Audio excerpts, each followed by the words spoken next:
Boa noite a todos. Quinta-feira, 1º de abril, Brasília. Aqui à minha esquerda aqui, Elisângela, nossa intérprete de Libras. E à direita aqui o João Roma, um dos mais novos ministros da cidadania. Ele é pernambucano, radicado e eleito pela Bahia. Bem-vindo aqui, espero que venha mais vezes. Presidente. Vai falar um pouco daqui a alguns momentos sobre o auxílio emergencial. E, obviamente, nós vamos aproveitar as perguntas do programa Pingo nos Is, no decorrer do programa, né, você responder. E na metade, mais ou menos, o João Roma nos deixa e entra aqui o Pedro da Caixa, porque o auxílio emergencial tem tudo a ver com a Caixa também. Rapidamente, não vou entrar em muitos detalhes, porque tem muita coisa para falar e temos uma coisa importante para falar, né? Então, vou deixar para os assuntos mais palpitantes para a gente conversar um pouquinho mais. Meu governo federal continua liberando recursos para leitos de UTIs. Então, em havendo a necessidade, o respectivo secretário de Saúde dos estados entra em contato com o Ministério da Saúde e o recurso é liberado. Então, as informações que estamos tendo pelo Brasil todo é que não tem faltado leite de UTI. Chega a 95%, 90%, mas não tem faltado leite de UTI. E se estiver faltando, está faltando planejamento por parte dos interessados, porque o governo não mede esforço para liberar recursos para leitos UTI. Nós também, eu li um pouco tempo atrás, é uma crítica enorme sobre seringas, que o governo se preparou e não ia ter seringa, ia faltar. Foi uma semana de pancada em cima do Pazuello e em cima de mim. Bem, estamos vacinando gente, né, e não se tem notícia de falta de seringas. Então é aquele imediatismo da mídia para tentar atacar a gente. A mesma coisa agora sobre os insumos para intubação. Foi um massacre em cima da gente semana passada, mas o governo já vinha tomando providências e fechamos vários acordos para comprar, então, medicamentos para intubação. O número das vacinas, batemos hoje 34 milhões e 900 mil doses distribuídas e 18 milhões aplicadas. Então tem uma diferença aí de 14, 16 milhões.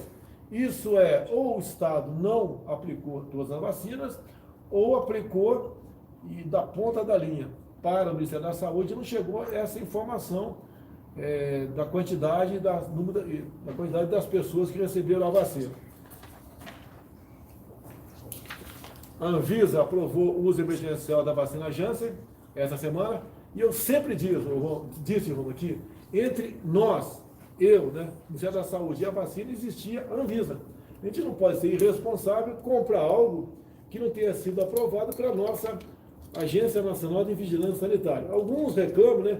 Devia ter comprado o ano passado. Bem, se você compra e não são aprovadas, como é que ficaria essa questão? E falar o que da gente? Que nós havíamos feito um negócio não muito legal ou não legal e teríamos consequências, né, contra a gente. Agora, o Brasil é um dos 5 países, ou vamos falar entre os 10 países que, em valor absoluto ou número relativo, mais aplica a vacina no mundo. Estamos indo muito bem nessa questão. Pretendemos, ao longo dos próximos dias, aplicarmos 1 milhão de doses por dia no Brasil. Eu estive hoje à tarde, presidente, lá com o ministro Queiroga. Eu fui parabenizar ele por ter conseguido inserir na priorização os profissionais de segurança pública no Brasil inteiro, né, que estão nas ruas, né, cuidando da população. Então, além de parabenizar ele por isso, eu fui pedir também a priorização, né, de todos aqueles que trabalham no sistema SUAS, né, que é o pessoal de assistência, que trata dessa população vulnerável, essa população que está mais sofrendo, e o senhor já demonstrou sua preocupação, que tem passado fome no Brasil. Né? Então, esses profissionais que estão lá na ponta precisam também de priorização. Eu levei isso para o ministro Queiroga e aproveitei, Pedro, pedi também a ele que inserisse nessa priorização também os profissionais que trabalham nas lotéricas. Né? Esse pessoal das lotéricas, nesse período agora, presidente, nós vamos iniciar o pagamento do auxílio emergencial, muitas vezes, né, termina que presencialmente que o cidadão vai ali tirar uma dúvida, outra coisa, e eles estão, portanto, nesse fronte, né, prestando serviço, né, para a gente conseguir superar essa pandemia. Então, estive lá com o ministro Queiroga e ele animado, inclusive tratando de melhorar, né, todo esse fluxo para que a nossa tecla agora seja vacinar, vacinar e vacinar. Não basta ver às vezes a minha vontade, ou do Roma, ou do ministro Queiroga, né? Houve muito comentário a semana passada que os presos estavam tendo uma prioridade acima de professores e os profissionais de segurança. Não é apenas eu ligar para lá e falar, faça isso. É complexo, tem lei sobre isso, o preso é tutelado, é fácil você falar, né? Olha, o preso tem que ser o último da lista, mas você vai ter problema sério com a justiça no Brasil, né? Então essas questões são complexas. E o que aconteceu agora? Via nota técnica do Ministério da Saúde, né, está sendo autorizado a vacinação agora do pessoal da segurança pública, tá, como prioritário. Ou seja, já nas próximas remessas de vacina para os estados, como a saúde tem um levantamento do número aproximado de profissionais de segurança, né, irão vacinas então extras para lá, para que seja aplicado então nos profissionais de saúde, bem como no pessoal das Forças Armadas envolvido diretamente na questão da vacinação. Então aquele pessoal nosso, né, que trata o transporte de paciente, o resgate e atendimento pré-hospitalar, as várias ações sobre Covid, as ações de vigilância das medidas de distanciamento social, o pessoal que vacina indígena. Então não é tão fácil como alguns acham que pode ser essa questão. Obviamente, do que depender da minha vontade, da tua também, o pessoal da segurança pública, professores, estariam à frente dos encarcerados. Já está resolvido aqui a questão do pessoal de segurança. Bem, muita coisa sendo estudada no mundo sobre remédio para a Covid, né? Quando eu falei ano passado sobre isso, João Roma, remédio para a Covid, para variar eu apanho tudo que eu falo. Depois acaba acontecendo, por coincidência, e estamos certos. Então tem algo novo que não está chegando no mercado, né, mas está chegando aí, já chegou junto à Anvisa, a proxalutamida. Tá? É um medicamento que é desenvolvido juntamente com os Estados Unidos, não é só nosso não, tá? É juntamente com os pesquisadores americanos, de modo que tenhamos então um remédio, mais cedo ou mais tarde, temos um remédio eficaz para combater aí a Covid. Rapidamente, hoje é 1º de abril, né, João? 1º de abril. Aniversário da minha mãe, presidente. Então, separa a gracinha aqui. Separa a dona Graça aí, tá certo? Eu quero cumprimentar com as honrosas exceções os repórteres, né, jornalistas da Folha de São Paulo, do Estadão, do Globo, da Istoé, da Época, do Antagonista, pelo dia de vocês, dia da mentira. E tanto é verdade que vocês não têm, né, parte de vocês, deixar bem claro, não tem responsabilidade com a verdade, que olha só, matéria da própria Folha, lucro do Grupo Globo cai 78% em 2020, matéria da Folha, então cai o lucro. Importante o senhor falar, presidente, com as exceções, porque nós que defendemos a liberdade, sabemos que a imprensa é livre, né, existem bons profissionais, agora de fato alguns não honram realmente sua profissão e prestam desserviço. Então é muito importante colocar isso porque as pessoas editam, né, coisas que o senhor fala e fica apenas com a parte negativa. Então é bom ressaltar esse ponto aí, pois nós aqui defendemos sim a liberdade, defendemos esses profissionais que tanto zelam, né, com essas exceções que de fato desonram, né, nessa sua caminhada. Nós falamos, foi ontem ou antes de ontem a questão do auxílio emergencial? Ontem. Foi ontem? Ontem. Então eu tirei a máscara para falar. O senhor anunciou. Que deu grande parte da mídia, sem máscara, anuncia, o tempo todo assim. Vira um pouquinho o disco, já cansou de falar sem máscara. Eu já peguei o vírus, já pegou também. Tá uma discussão agora que eu vou me vacinar ou não vou me vacinar. Eu vou decidir. O que eu acho, né? Eu já contraí o vírus. Eu acho que deve acontecer, depois que o último brasileiro for vacinado, estiver sobrando uma vacina, daí eu vou decidir se vacina ou não. Esse é o exemplo que um chefe tem que dar, igual no quartel. Temos aqui um colega de artilharia, foi tenente R2 de artilharia do Exército, né? Geralmente o comandante é o último a se servir. Exatamente. Tá? É o que dá exemplo para tudo. Outra coisa, quando se fala em SUS, pessoal, quando se fala aí quantas pessoas tomaram vacina, não tomaram, distribuição, se o seu estado recebeu ou não, se sua cidade recebeu ou não, a questão de distribuição de seringas, agulhas, casos, óbitos, etc. Tem um site aqui, localizasus.saude.gov.br. Você tem tudo lá. Então você pode entrar, e se inteirar do que está acontecendo no tocante a Covid e vacina. Jogo rápido, né? É uma política nossa, desde quando eu era deputado, a questão de como deve ser o tratamento para os nossos irmãos índios no Brasil. Todo mundo sabe que hoje em dia temos demarcado o equivalente a 14% do nosso território nacional como reserva indígena. Isso equivale, João, a uma área maior que a região sudeste, que você pega São Paulo, Minas, Rio e Espírito Santo, uma tremenda numa área. E temos menos de 1 milhão de índios no Brasil, ou aproximadamente 1 milhão de índios no Brasil. Então, um exemplo que está acontecendo aqui. Índios parecis de Mato Grosso, eles plantam, né? Eles, inclusive, plantam atualmente 18 mil hectares de soja. Isso equivale a menos de 2% o tamanho do seu território. Então, na medida do possível, né, a FUNAI, que está muito bem representada, tendo à frente o delegado da Polícia Federal Xavier, tratando desses assuntos e cada vez mais integrando o índio à sociedade. O índio, como é um ser humano, como outro qualquer, ele quer a sua independência. Ele quer fazer dentro da sua terra o que um fazendeiro do lado faz. E do que depender de nós? Depende de um projeto que está no Congresso Nacional. Se ele quiser garimpar, ele vai garimpar.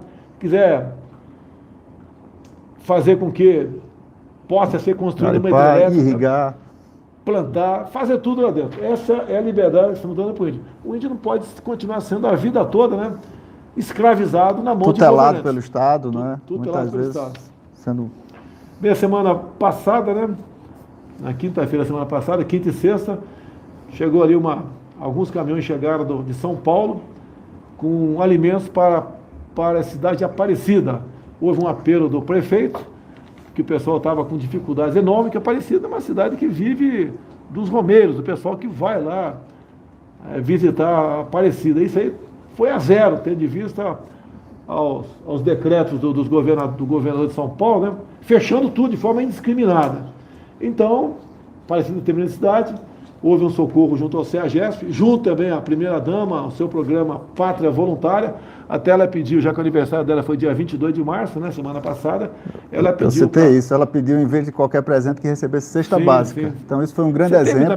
Você teve lá também? Isso, presidente, eu recebi o prefeito, Periquito, o nome do prefeito, né, ele esteve aqui em Brasília, né, eu estava com a deputada Renata, e não tinha agendado lá no Ministério da Cidadania, mesmo assim eu recebi, o prefeito emocionou-se, citou isso, inclusive, em alguns programas que participou, o general Heleno, inclusive, compartilhou isso no grupo dos ministros, e nós viabilizamos algumas cestas básicas pelo Ministério da Cidadania. E, juntamente com o ato da primeira-dama, nós criamos, então, um movimento Brasil Fraterno, onde nós estamos engajando aí com uma série de outras entidades, como muitos, inclusive, do Sistema S, e a primeira-dama foi lá, né, em Aparecida na última sexta-feira, presidente, junto, né, com algumas ações, como o Coronel Melo na CEAGESP, né, e um movimento que está se replicando em vários outros locais do Brasil, melhorando essa logística, porque a população está passando fome. Em Aparecida, por exemplo, presidente, as pessoas não podem, os hotéis todos vazios, né, muitos já fecharam, as pessoas desempregadas, certo? Sem ter como ganhar o pão. Então, é uma questão realmente que está afetando a dignidade dessas pessoas. Lá foram mais de 7 mil cestas básicas, né? Foi uma boa quantidade, mas muitos outros municípios estão em situação igualmente calamitosa. Teve um apelo na internet, eu esqueci o nome do município aqui, lá da Grande Fortaleza, falando da dificuldade. O Coronel Melo Araújo, que é o diretor-presidente do CEAGESP, tomou conhecimento disso, e essa madrugada, caminhões que estavam voltando de frete para a região, né, receberam, eu não sei, dezenas de toneladas de alimentos, estão levando para essa cidade. Alguém lembra o nome da cidade aí? O pessoal está desinformado aí, mas tudo bem. Então, parabéns aí ao Coronel Melo Araújo, aos permissionários do CEAGESP, aos permissionários e a primeira-dama, em nome do programa Pátria Voluntária. Curiosidade aqui, ó. Vamos fazer a primeira pergunta aí, Cícero, está em condições? Enquanto eu comento aqui, prepara a primeira pergunta aqui. Matéria do jornal Clarim de hoje. Tá? Ajuda aqui, João Roma, aqui eu não entendo. Em um ano, 3 milhões de pobres, mas agora chegam a 19 milhões. E outro, do jornal de hoje, La Nación. A pobreza subiu a 42% em 2020 e já afeta 19 milhões de argentinos. Então, o jornal da Argentina, dizendo que aumentou o número de pobres em função das medidas restritivas de lockdown e confinamento. O Brasil está indo no mesmo caminho. Eu não sei o que passa pela equipe lá de alguns governadores que mantém essa política de fechar tudo. A política de fechar, que começou em março, abril do ano passado, qual era a intenção da mesma? Né? Achatar a curva de contaminação, né? O pessoal muita gente já esqueceu essa questão de achatar a curva de contaminação, para que os hospitais se preparassem com leitos, UTI, respiradores, etc. Dinheiro foi para estados e municípios, muito dinheiro, bilhões de reais, e nós sabemos que alguns, né, ou muitos governadores e prefeitos usaram esse recurso para pagar folha atrasada, botar suas contas em dia. E não deram a devida atenção para a saúde. Então, no momento, quando você vê aí, ó, em especial aquela grande TV, conhecida como TV funerária também, o tempo todo só quer saber de mortes. Não fala em número de curados, o tempo todo número de mortes. E falando aqui, como é que está a capacidade de UTIs nos seus respectivos estados. Está com 90%, está com 95%, e em função disso, justifica para eles medidas de isolamento. No meu entender, está equivocado. No meu entender, o senhor pode ser diferente. Até porque, presidente, uma coisa é isolamento, outra coisa é distanciamento. Evitar aglomerações, como nós fazemos, por exemplo, no pagamento do auxílio emergencial, pedindo que as pessoas não vão diretamente às agências da Caixa. É uma conduta, né, usar máscara, álcool em gel, é uma conduta necessária, mas isolamento, impedir que pais e mães de famílias, que muitas vezes estão em situação precária, morando embaixo de uma brasilite, não possam conseguir o sustento dos seus filhos, é uma coisa bem diferente. Então, o conjunto dos estados e municípios, de acordo com o Banco Central, obteve um superávit primário, o ano passado, de 38 bilhões de reais. Eu fiz a minha parte, o governo federal, com a sua equipe econômica, nós fizemos a nossa parte. Mortes, infelizmente, estão acontecendo. Mesmo que os prefeitos e governadores tivessem tomado as melhores medidas do mundo, nós sabemos que mortes ocorreriam. Agora, alguns culpar o governo federal pelas mortes, isso aí não é nada mais, nada menos do que má fé. Cid, a primeira pergunta é essa. Boa noite, presidente. Boa noite, ministro. Ministro, um banco demitiu cerca de 20 funcionários que continuaram recebendo o auxílio emergencial, embora tivessem garantido o salário. Isso aconteceu em outras empresas? O Ministério tem um levantamento completo desses casos ou não? Ocorreram outros casos, sim, e muita coisa tem sido apurada. Muitas pessoas, aqui fica até o meu agradecimento, porque ao perceberem o recebimento indevido desse auxílio, devolveram de bom grado, presidente. Então, meus parabéns a esses cidadãos brasileiros que têm a consciência que existem brasileiros mais sofridos, que precisam, sim, desse apoio do governo, que está chegando mais uma vez com o auxílio emergencial. Por outro lado, aqueles que não devolveram, né, muitos estão sendo identificados. Já no imposto de renda desse ano, quando se preenche o imposto de renda e se detecta isso, já aparece lá uma guia de recolhimento para a conta única da União. Além disso, muitas operações da Polícia Federal estão sendo desencadeadas, já foram noticiadas em vários estados, quadrilhas, inclusive, especializadas na utilização, né, de capturar esses dados de forma eletrônica e pegar, né, colocar a mão no recurso federal que é destinado para essa população de vulneráveis, de brasileiros que realmente precisam de ajuda. Então, é um crime nefasto, né, que precisa ser combatido, e gostaria de fazer um apelo a todo aquele que, de fato, tenha recebido indevidamente esses recursos, que, de fato, tenha, não é, consciência e faça, né, de forma espontânea a devolução desses recursos. Ô, João, eu conversei há poucos dias com o Wagner Rosário, que é o ministro da CGU, Controladoria Geral da União, e ele me disse que todas as profissões tem gente que sacou auxílio emergencial. Todas, praticamente sem exceção. A minha, a tua, Augusto Nunes, está certo? Foi um negócio realmente inacreditável.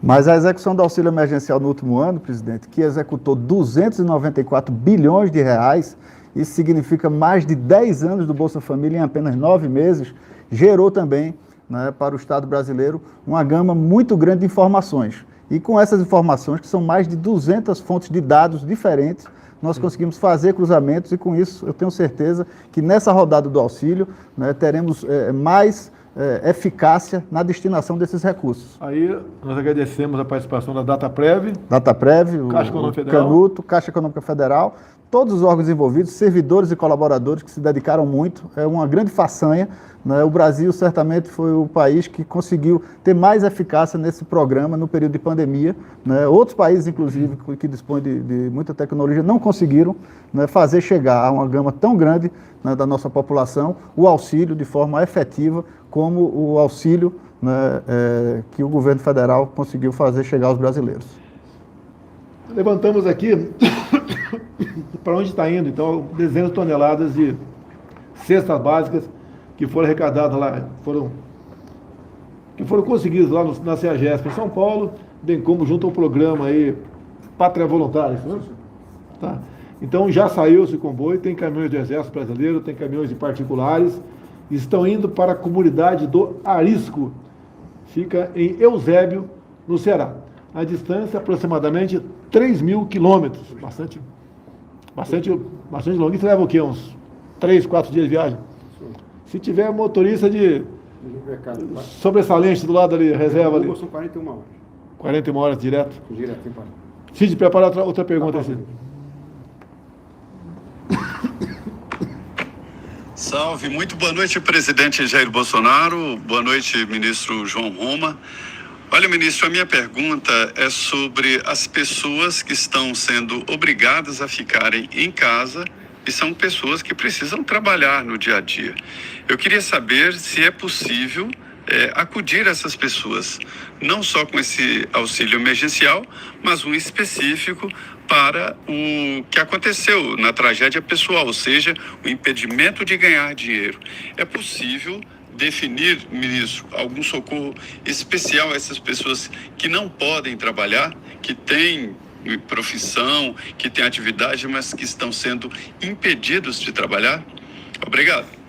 Obrigado pela pergunta, Zé Maria. Sim, várias iniciativas estão sendo desenvolvidas pelo governo federal. No ano passado, muito já foi feito.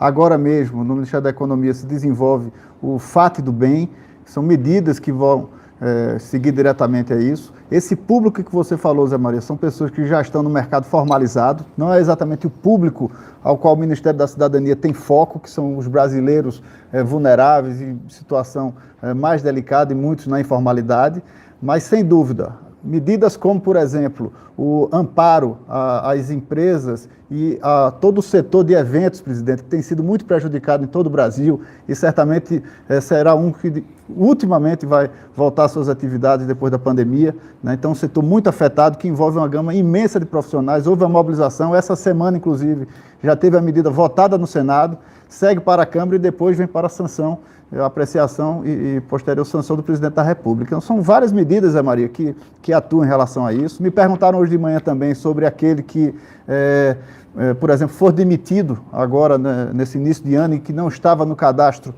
do auxílio emergencial. Esses estarão amparados pelo seguro-desemprego. Então, uma série de medidas, por isso foi tão importante a reunião que o presidente Jair Bolsonaro protagonizou na semana passada, chamando o chefe de todos os poderes, governadores, autoridades, seus ministros, para que haja uma cooperação entre todos os brasileiros e que possamos agir de forma sintonizada para superar as mazelas dessa pandemia.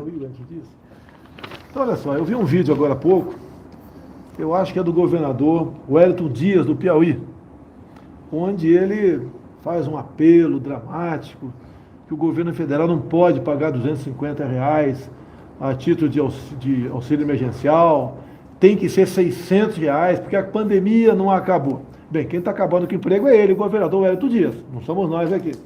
Agora, deixar bem claro, serão mais 44 bilhões de reais que o governo está se endividando. Então, Wellington Dias, como tem matéria na imprensa aqui, que teu estado, né, todos os estados estão superavitários, você poderia criar um complemento ao auxílio emergencial. Nós estamos dando 250, você dá mais 350 e chega nos 600. A nossa proposta é por 4 meses.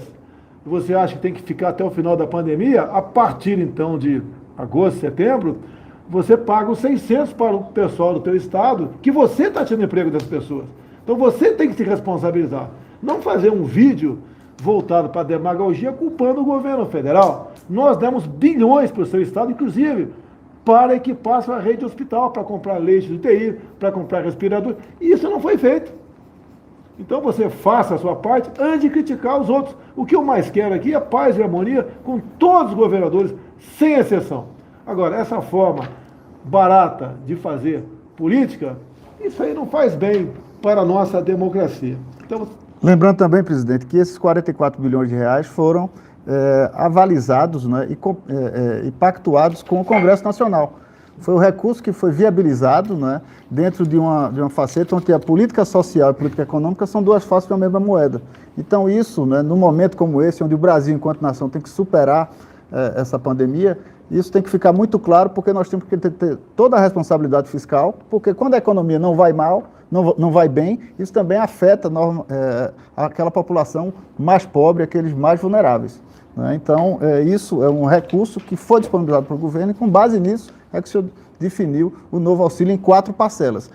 Em dezembro, o auxílio foi de R$300 e agora R$250. Então, não foi uma diferença tão grande assim. Isso é acima da média do Bolsa Família. E lembrando que R$250 para uma população que está desassistida, passando muitas vezes fome dentro de casa, faz muita diferença.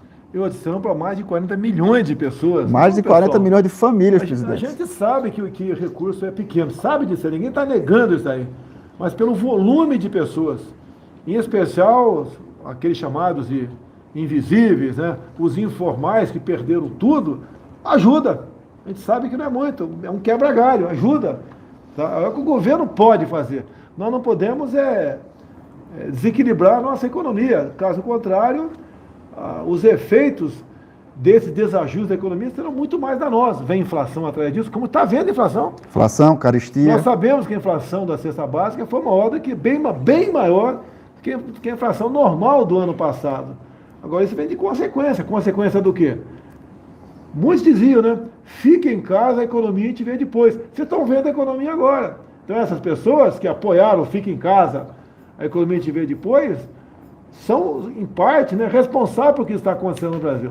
Nós sempre nos preocupamos com vidas, mas sempre disse, e continuo dizendo, que o vírus e desemprego, nós devemos atacá-los. Porque, como mostrei aqui no Jornal da Argentina, a miséria subiu 42% na Argentina. E lá continua fechado. E é um dos países que mais morre gente por milhões de habitantes. É sinal que a política do lockdown, a política do fica em casa, de toque de recolher, de confisco, da possibilidade de confisco de propriedade privada, como o estado do Nordeste. É um absurdo isso aí. Alguns governadores, alguns prefeitos, estão baixando decretos que têm poderes mais restritivos que o estado de sítio. E olha que o estado de sítio, você é parlamentar sabe disso, eu baixo o decreto, mas só entra em vigor depois do Congresso dizer sim. Enquanto o Congresso não se manifestar, não vale o estado de sítio. E hoje em dia, qualquer governador, qualquer prefeito, tem os responsáveis, mas tem aqueles que abusam. Baixa o decreto que se explode o mundo. Como, por exemplo, entram nos direitos e garantias fundamentais. Está na Constituição a questão de templos religiosos. Não interessa a igreja evangélica ou se é católica. A liberdade de culto é sagrada, está lá na causa pétrea da nossa Constituição, não tem que mexer nisso. O direito de viver também é sagrado. Agora, é inadmissível o que vem acontecendo. Então, é difícil falar, né? Mas a gente espera que o Supremo Tribunal Federal reveja certas decisões. Todos nós podemos errar, nos equivocar. Eu já errei o voto meu, você deve ter errado o voto teu, depois que você votou, se arrependeu. Isso acontece. Agora, esse excesso de poder, o poder absoluto, mais que está de sítio, para governadores e prefeitos, isso realmente não dá para a gente admitir. A gente vê cenas lamentáveis, né, de agentes de segurança, guardas municipais, batendo, dando soco na cara de trabalhador, algemando o trabalhador que está empurrando uma carrocinha de verdura. Isso é um crime que está acontecendo. Agora, isso vai ter um limite um dia. Não pode continuar acontecendo essas coisas e nós assistimos passivamente isso aí. Agora, realmente, esses superpoderes não é possível. Decretos mais restritivos que até mesmo o estado de defesa ou o estado de sítio do nosso país. Presidente, posso falar ainda sobre auxílio? Sim.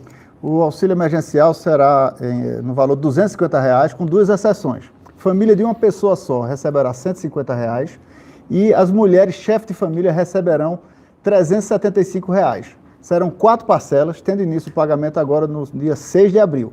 E gostaria de fazer um apelo a todos, inclusive que comuniquem a outras pessoas, que não precisam ir à agência da Caixa Econômica, né? Já se sabe como esse pagamento é efetuado. No ano passado já foram 9 parcelas pagas. A Caixa Econômica, através do aplicativo Caixa Tem, já tem o know-how de fazer esse pagamento chegar, então nós pedimos para que não faça essa movimentação, para evitar aglomeração e para que a gente junto possa minimizar o sofrimento do nosso povo, presidente. Mais uma vez, o senhor chegando junto daquela população que mais precisa, né, o seu governo está viabilizando para mais de 40 milhões de famílias brasileiras um alento para que consiga minimizar esse sofrimento durante a pandemia. Eu quero dar uma sugestão, né, para quem quiser, obviamente, né? Algum chefe de executivo pelo Brasil. Faça como eu sempre fiz. Há 2 semanas, eu fui na comunidade Chaparral, em Brasília. Entrei na casa de 4 pessoas. Pedi, solicitei, posso ver a tua geladeira? Posso ver o que tem aí dentro? E fui ver. Você deve fazer a mesma coisa. Perguntar, você não está em casa há quanto tempo? Você fazia o quê? Qual é o teu ganho atualmente? Então cair para trás. É uma massa enorme de pessoas que a geladeira está vazia. Não tem mais o que comer, estão vivendo de favores, estão vivendo de uma coisa só, o dia só comendo arroz, ou só comendo milho, ou uma polenta, o dia café, almoço e janta, polenta, é isso que está acontecendo. Há um sentimento cada vez maior de revolta junto dessas pessoas.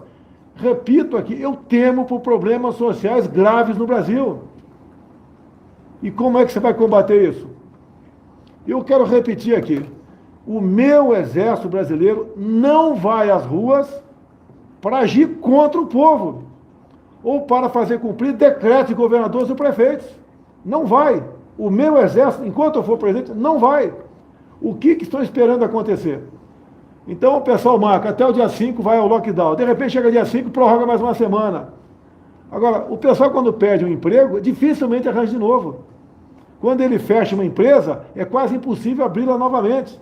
Você pode ver uma coisa esquisita, né? Nós criamos, o Brasil, não foi nós, né? Foi criado 400 mil novos empregos agora em fevereiro. E a massa de empregado aumentou assustadoramente. Por que isso? É o critério do IBGE. Essas pessoas, quase 40 milhões de informais, como eles não procuravam emprego, eles eram tidos pelo IBGE como empregado. Como eles não puderam mais vender churrasquinho de gato, vender um biscoito na praia, água mineral, guardar um carro, água mineral, seja o que for, ele foi atrás de emprego. Quando ele vai atrás de emprego, ele passa a ser um desempregado para o IBGE.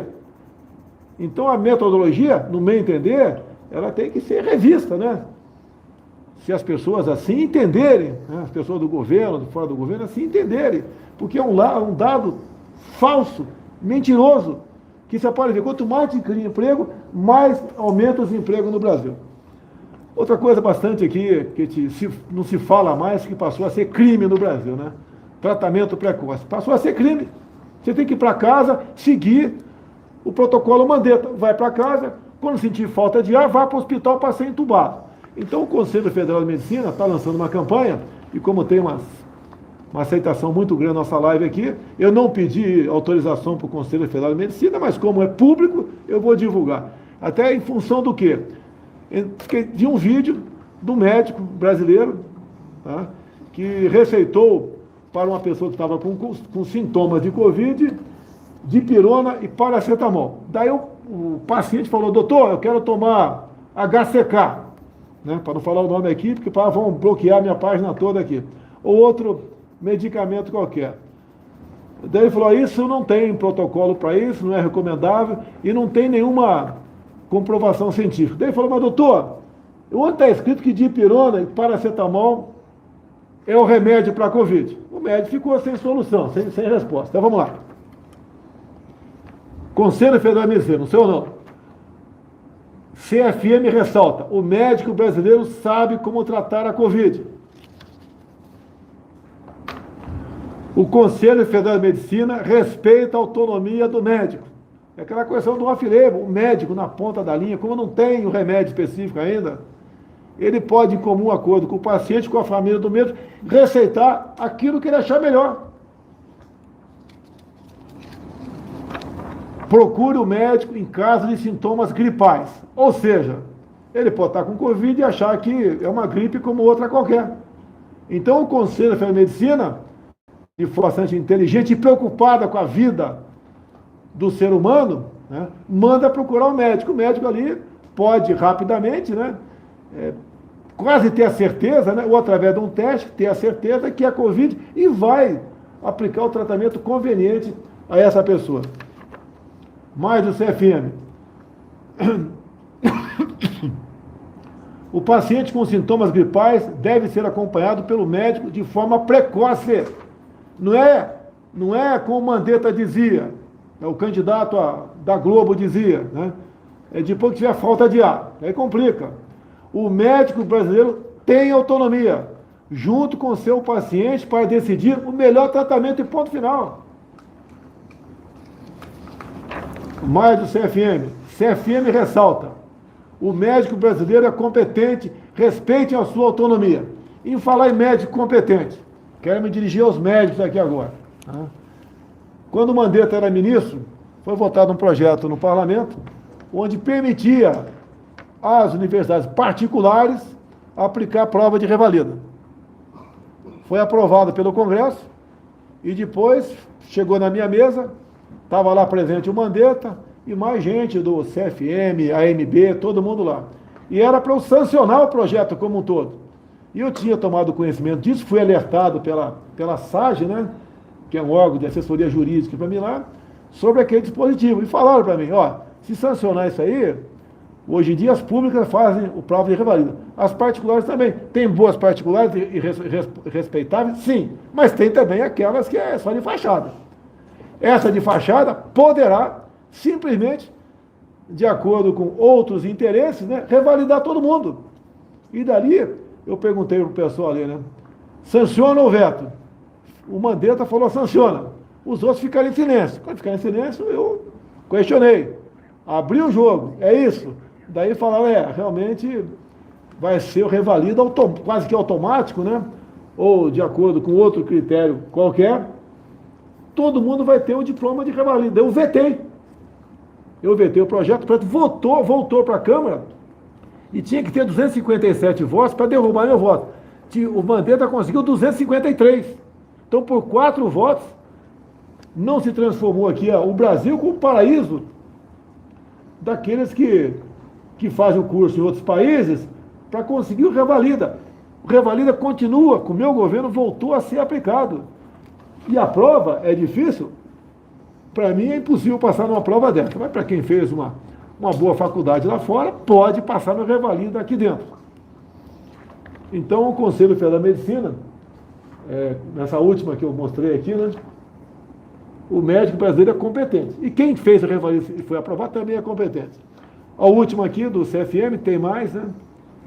CFM recomenda: busque avaliação médica logo no início dos sintomas relacionados com a Covid-19. Então está dando toda a dica aqui. Você passou mal, vai no médico. Se você achar que aquele médico lá vai te receitar paracetamol, aí eu não sou médico, mas paracetamol não é para Covid. Procure outro médico. Agora, muita gente no Brasil faz o tratamento precoce, tá? Ou faz o preventivo também. Tem mais pergunta para o...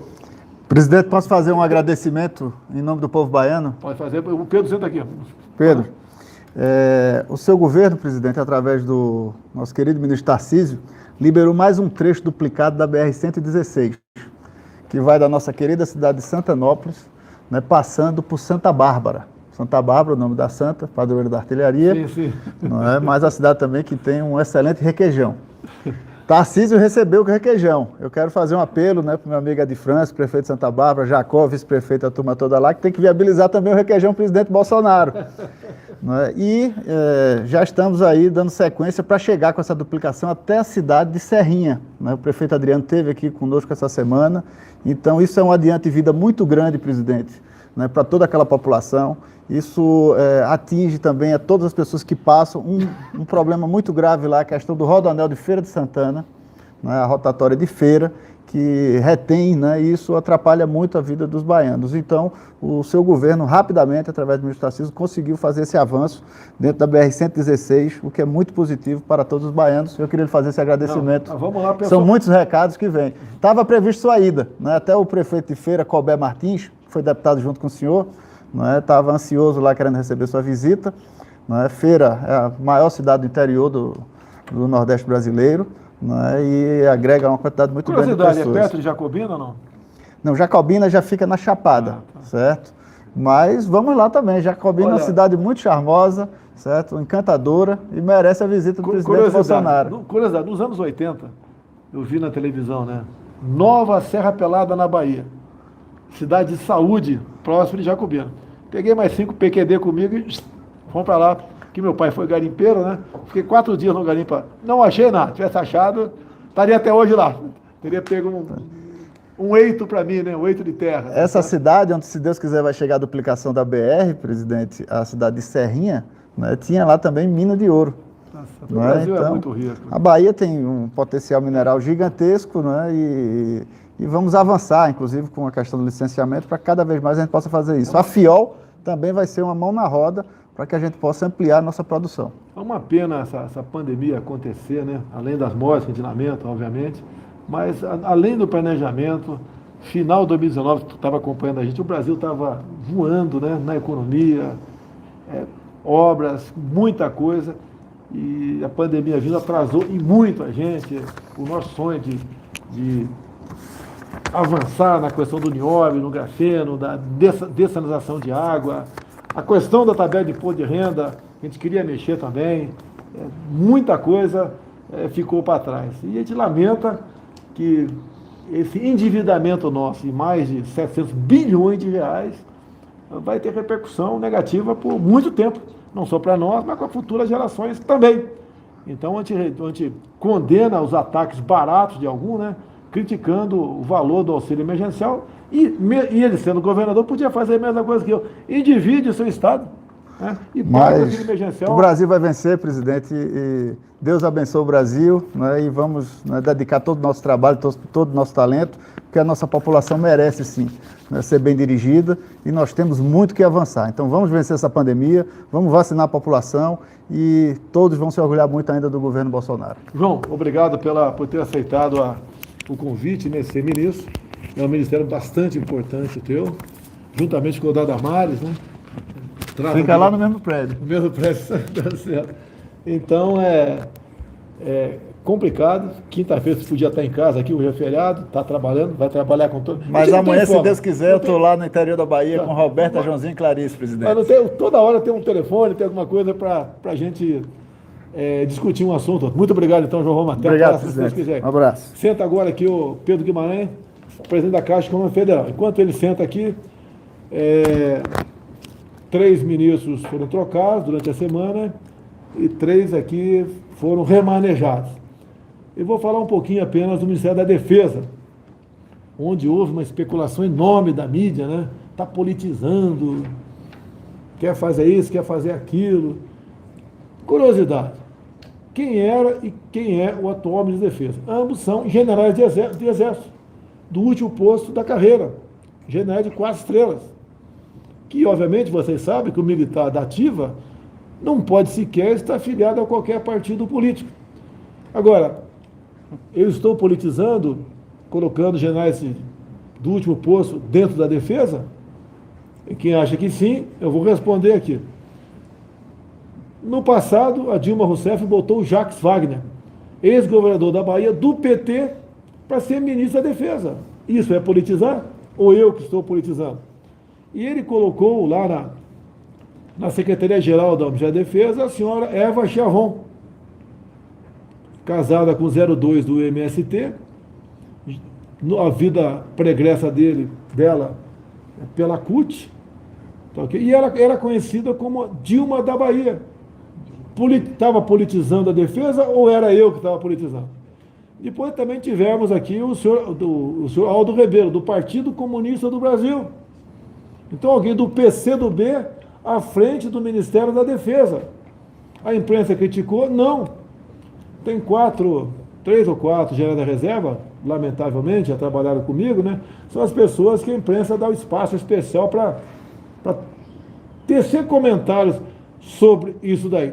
Agora, quando essas pessoas lá atrás foram alçadas na situação de cargos importantes, ou ministério, pessoas integrantes do PT, do PCdoB, do PDT, não falavam nada. Agora, no meu governo, vem um cara de mal, né? Um deles, inclusive, já foi cogitado por Lula para ser vice dele. E quando a imprensa mostra, né, 3 ou 4 generais falando isso, deixa transparecer para aqueles que não têm conhecimento das coisas, como se eles representassem aí, tivesse uma associação de generais ou de militares. Não existe. É a opinião pessoal deles. Agora, o que é lamentável? Quando estava sendo aparelhado, não só a figura mais importante, com gente do PT, PCdoB, PSOL, não falava nada. Agora, quando a gente bota um general lá, né, todos os dois de conduta ilibada, como são todos. No nosso meio, quando alguém pisa na bola, né, comete algum deslize, as providências são tomadas. O Aldo Rebelo, inclusive, né, botou a Perpétua Almeida do PCdoB como na Secretaria de Produtos de Defesa, uma das secretarias mais importantes lá. Ninguém falou nada. Assim como a Secretaria-Geral era com a Eva Chiavon no Jacques Wagner. O José Genuíno também foi assessor especial do ministro Nelson Jobim. José Genuíno do Araguaia. Não falaram nada. Esses 3 ou 4 nunca falaram nada a respeito disso. Assim como tivemos o Valdir Pires, já falecido, ministro da Defesa. Tivemos o Celso Amorim, que, pelo que me consta aqui, em dados da mídia, já foi filiado ao PT. Inclusive, não vou entrar em detalhes, mas teve um fato, né, bastante tenebroso do senhor Celso Amorim na Venezuela, do tempo do Hugo Chávez. Ele estava com o avião da Força Aérea, vindo de Cuba, fazendo escala lá para vir para o Brasil. Houve um problema no aeroporto, gravíssimo lá. Desentendimento entre a equipe do Chávez e a equipe do Lula. Quem está politizando as Forças Armadas? Não sou eu. E o que eu posso falar do general Braga Neto? Né? Ele, se eu não me engano, ficou por 45 anos no Exército, né? Lá na ativa, no Rio de Janeiro, foi lá o chefe da intervenção no Rio de Janeiro, fez um excelente trabalho, reequipou a polícia militar, os demais órgãos de segurança. É uma pessoa que realmente fez um excelente trabalho lá, é uma pessoa de combate, é um general da linha de frente, de combate. Estava na Casa Civil, estava fazendo um excelente trabalho comigo, e daí, por decisão do presidente, né, foi convidado por mim, coisa rápida, ele me conhecia, eu conhecia ele, e só nós sabemos basicamente o motivo disso tudo, e morreu aqui essa história, não tem que discutir nada, e foi para a defesa. E o que é natural na defesa? Tá? Os atuais comandantes, que não tenho nada também, só tenho a agradecer os 3 comandantes de força, o da Marinha, o Almirante Wilkes, o do Exército, o Léo Pujol da minha turma, e o Bermúdez, né, Tenente Brigadeiro do Ar, agradecer o trabalho deles, foram excepcionais para comigo ao longo desses 2 anos e 2 meses. Né? E como eles são mais antigos do que o Pujol, é natural. Quem comanda, o comandante geralmente é o mais antigo. Então, ele, sendo o mais antigo, resolveu apresentar 3 nomes de futuros chefes da defesa, chefes de força, mais moderno do que ele, e toca a vida.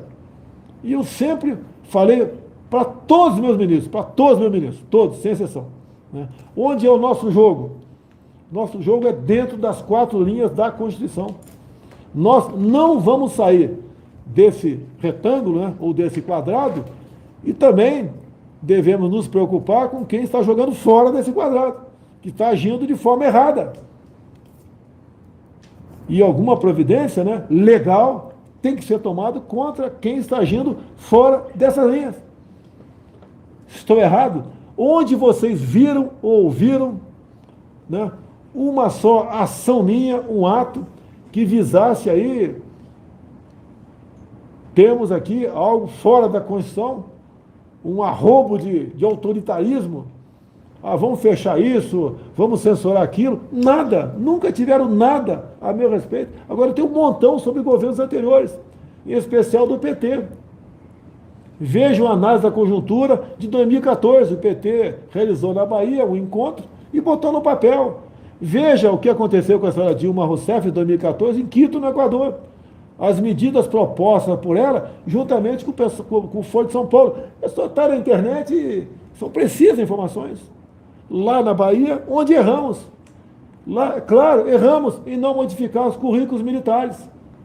Ou seja, colocar o relatório da Comissão Nacional da Verdade nos currículos militares. Como se você pudesse acreditar que o PT tivesse algum compromisso com a verdade. Eu te recomendo até, eu dei em 34 segundos a definição da Comissão da Verdade numa sessão voltada para as Forças Armadas na Câmara dos Deputados. É só você buscar no YouTube, né? Bota lá a sessão militar, Comissão da Verdade, Dilma, Bolsonaro. Tu vai ver o que é a definição da verdade em 34, a definição de Comissão da Verdade em 34 segundos. Ontem, como eu não vi nada na mídia, eu falei sobre o 31 de março. Por que não publicou ninguém? Por que ninguém deu pancada em mim? Por que a grande mídia não bateu em mim? Porque foi simples o que eu falei. O que a esquerda sempre diz? Transparência, democracia, liberdade, tudo que eles detestam. E eu fui bem claro. Em 2013, o Congresso Nacional anulou a sessão de 2 de abril de 64, que cassou o João Goulart. Eu vou repetir. 2 linhas. Em 2013, o Congresso Nacional, via projeto de decreto legislativo, né, anulou a sessão de 2 de abril de 64, que cassou João Goulart. Embaixo eu escrevi o quê? Os democratas, de verdade, né, não apagam fotos ou fatos. É só você procurar um pouquinho na história. Quem era o grande líder de esquerda que apagava fotografias? Naquele tempo não tinha, praticamente não existia vídeo, né? Eram fotografias, apagavam fotografias. O que foi feito em 2013? Apagou-se fatos. Eu consegui uma cópia do Diário do Congresso, 2 de abril de 64. Lá não existe mais. Foi incinerado, sumiu. Que a sessão de 2013 apagou aquilo. Apagaram por quê, meu Deus do céu? Querem reescrever a história, é igual ao meu caso com a senhora Mira Leitão, em 2018, na Globo News. Quando eu falei para ela, né, pintou a oportunidade, eu falei, né, quero ler aqui, ler não, né, que eu decorei, o primeiro parágrafo do publicado em 7 de outubro de 87, na capa do Globo, dito Julgamento da Revolução, onde o Roberto Marinho começa falando: participamos da Revolução Democrática, e fui embora. E eu termino. Roberto Marinho foi um democrata ou um ditador? Daí ela psicografada, os maiores vexames da imprensa brasileira, os maiores ridículos da imprensa, ela criptografada, o jornal, o governo, os seus filhos fizeram a revisão da história. 10 anos depois que o velho senhor Roberto Marinho faleceu, 10 anos depois, o jornal resolve reescrever a história. Se ele tivesse vivo, ele podia até falar: olha, me equivoquei, me enganei, aconteceu isso, aquilo. 10 anos depois. Violentaram a memória do senhor Roberto Marinho, goste ou não dele, violentaram a memória dele. E hoje em dia você vê, né? Desde antes das eleições, 2 anos, 2 meses, não tem dia que eu e minha família não apanhe do sistema Globo de televisão e jornal, não tem dia. É uma perseguição enorme em cima da gente. Agora, não falam sobre o doleiro Teca Duran? Me ajuda aí. Em delação premiada, falou que a família Marinho, ao longo de pouco mais de 10 anos, né, recebeu lá no estacionamento lá do Jardim Botânico do Rio mais de R$1 bilhão de propina. Não toca no assunto. Dário Messer, não é Teca Duran não. O Teca Duran, o doleiro do doleiro. Dário Messer, mais de R$1 bilhão entregue para a família Marinho, segundo o delator, lá no estacionamento da TV Globo no Jardim Botânico. Esses são vocês, Rede Globo. Não tenham medo de mim, não. Não vou perseguir vocês. Mas vocês têm que estar em dia com suas obrigações para vocês continuarem operando no Brasil, assim como qualquer outra imprensa no Brasil. Não vai ter jeitinho. Assim será com qualquer órgão de imprensa no Brasil. Agora, essa perseguição a troco de quê? Em causa própria, ataco minha família toda, quem está do meu lado, parentes, amigos, o tempo todo, como se fossem os donos da verdade. Mas tudo bem. Eu acredito, estou vivo, fui eleito, estou aqui até hoje, graças a ele, coisa que parece que vocês não têm Deus no coração. Pedro, uma coisa aí, Pedro. Bem rápido, Pedro, está acabando nosso tempo aqui. Presidente, nós emprestamos, já negociamos 6 bilhões de reais para as Santas Casas, uma medida que nós tínhamos falado há 2 semanas atrás. O potencial é de 189 mil leitos. Segundo ponto, apesar da gente ter o maior banco digital do Brasil, com 107 milhões de CPFs, nós abrimos durante os últimos 10 dias em São Paulo, na cidade, porque estávamos pagando o Bolsa Família e temos centenas de milhares de pessoas que, se nós não tivéssemos pago desde a sexta-feira passada, não teriam nada para receber durante 10 dias. Então, a Caixa Econômica, ela faz tanto pagamento digital, mas é o banco que está contratando pessoas, contratamos 7.700 e abrindo agências, 76 agências por enquanto. Então, a Caixa, o banco de todos os brasileiros, contrata, abre agência e paga aquelas pessoas que às vezes não têm celular. Estava indo para o encerramento aqui, quando se fala em Santa Casa, eu fui vizinho por muitos anos do ex-deputado Toninho Pinheiro, de Minas Gerais. Atualmente, no lugar dele entrou o Pinheirinho. Então, essas propostas, inclusive, sobre Caixa Econômica, que eles trazem para mim, eu levo para o Pedro, para as outras autoridades e buscamos soluções para a mesa.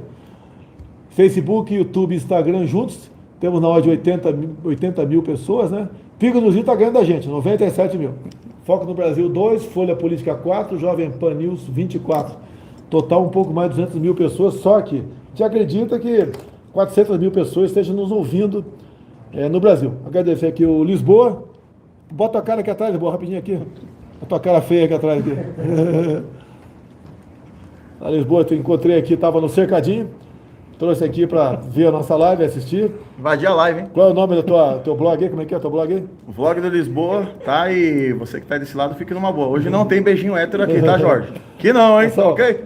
Um abraço. Obrigado, hein? Muito obrigado, Augusto Nunes, sua equipe. Muito obrigado por estar nos acompanhando. Até quinta-feira que vem, se Deus quiser. Bota todo mundo aí no Pingo nos Is.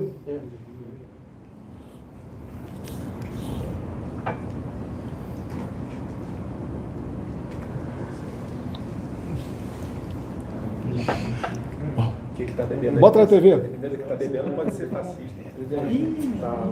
Tá ainda no ar ainda? Bota na Jovem Pan aí, pô. Bora aí. Fica aqui, ô.